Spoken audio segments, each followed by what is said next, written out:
Vice President. There's no question, we are living in an unsettled world.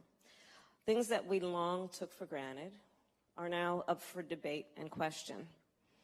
You look, for example, at Russia's unprovoked war in Ukraine. We thought it was pretty well settled, the issue of territorial integrity and sovereignty. And now that is up for some debate, given what's happening there. We look in our own country. We thought, surely with the Voting Rights Act and all that it stood for, we assumed and thought the issue of voting rights in America was settled. Then we had the Shelby v. Holder decision, and then after the 2020 election, when more people voted and more young people voted than ever before, states around our country started systematically and intentionally making it more difficult for people to vote.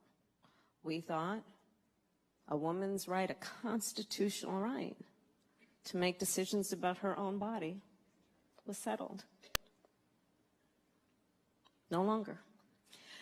And so it does cause us, we who pay attention and feel and think about the principles that are at play, it does cause us to be upset, distressed, angry.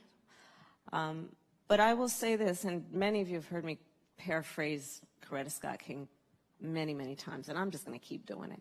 And so, and Coretta Scott King famously said, I'll paraphrase, the fight for civil rights, which is the fight for justice, the fight for equality, must be fought and won with each generation.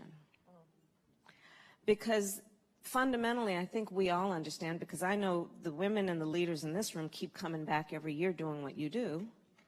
We all understand that it is the nature of it all, that whatever gains we make, they will not be permanent.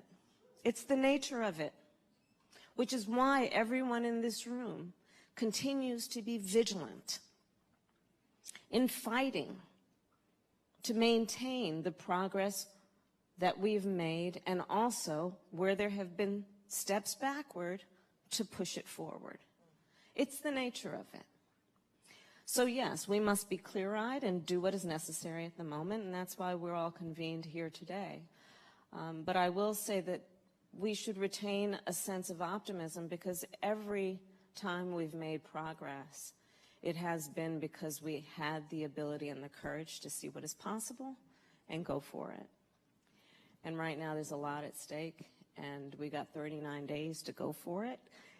So let's see it through and do what we need to do, and we can talk about the connection between the next 39 days and all these issues in a moment.